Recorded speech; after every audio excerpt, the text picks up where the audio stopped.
ছাত্রীর ওপর হামলার ঘটনার ২৪ ঘন্টা পরেও চাপা আতঙ্ক বিরাজমান গৌড়বঙ্গ বিশ্ববিদ্যালয় চত্বরে।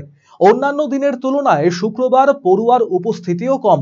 উল্লেখ্য, বৃহস্পতিবার মালদার গৌড়বঙ্গ বিশ্ববিদ্যালয় ক্যাম্পাসে গণিত স্নাতকোত্তর স্তরের এক ছাত্রীকে ছুরিকাহত করার পর আত্মহত্যার চেষ্টা করে এক যুবক। শহরের মালঞ্চপল্লীর বাসিন্দা ওই যুবকও এই বিশ্ববিদ্যালয়ের প্রাক্তন ছাত্র। অতর্কিত এই হামলার ঘটনায় হতচকিত হয়ে পড়ে সকলে। শোরগোল পড়ে যায় গোটা বিশ্ববিদ্যালয় চত্বরে। বৃহস্পতিবার ঘটনার পরেই বিশ্ববিদ্যালয় প্রবেশ নিয়ে বাড়তি কড়াকড়ি পরিলক্ষিত হয়। বহিরাগতদের রেজিস্ট্রারে নথিভুক্ত করে প্রবেশের অনুমতি মিলছে বিশ্ববিদ্যালয়। খতিয়ে দেখা হচ্ছে পরিচয়পত্র। অন্যদিকে এদিন বিজ্ঞান বিভাগের ভবন পরিদর্শনে যান উপাচার্য পবিত্র চট্টোপাধ্যায়, রেজিস্ট্রার বিশ্বজিৎ দাস সহ পদস্থ কর্তারা। বিভিন্ন বিভাগে ঘুরে ঘুরে ছাত্রছাত্রীদের সঙ্গে কথা বলে আশ্বস্ত করার চেষ্টা করে কর্তৃপক্ষ। যে কোনো রকম সমস্যা বুঝলে সঙ্গে সঙ্গে কর্তৃপক্ষের নজরে দেওয়ার উপদেশও দেওয়া হয়। পাশাপাশি সুরক্ষার খাতিরে দলবদ্ধভাবে ক্যাম্পাসে থাকবার পরামর্শ দেওয়া হয়েছে এদিন। বৃহস্পতিবারের ঘটনার পরে আতঙ্ক ছড়িয়ে পড়ে পড়ুয়াদের মধ্যে। যদিও এদিন বিশ্ববিদ্যালয় কর্তৃপক্ষের আশ্বাসে অনেকটাই স্বস্তিতে পড়ুয়ারা। জখম ছাত্রী এবং প্রাক্তনী যুবক দুজন অস্ত্রোপচারের পর কিছুটা বিপদমুক্ত হলেও তাদের শারীরিক অবস্থা এখনো সংকটজনক।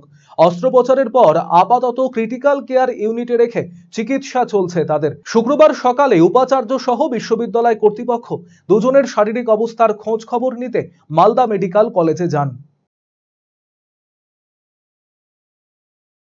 মেজার নেওয়া যাওয়ার চেষ্টা করছি যাতে এরকম না ঘটনা ঘটে। আর এই ঘটনা ঘটবো বলে তো ভাবা যায় না। মনে হয় যে one of the incident is called the accident.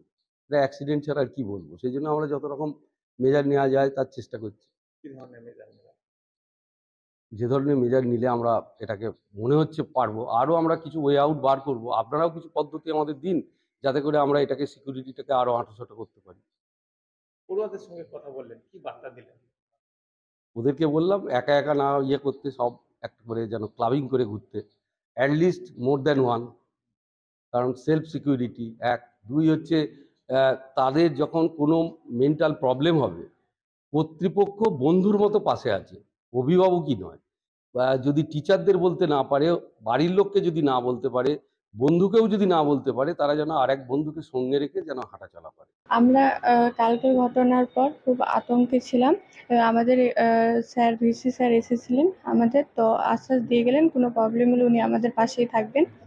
তো উনি বললেন যদি কোনো প্রবলেম হয় আমাদের সুপারভাইজারের সাথে আলোচনা করতে, আর নয়তো ওনাকে গিয়ে জানাতে, ইনফর্ম করতে, যাতে মানে আগামীভাবে কোনো সচেতনতা নেওয়া হয়।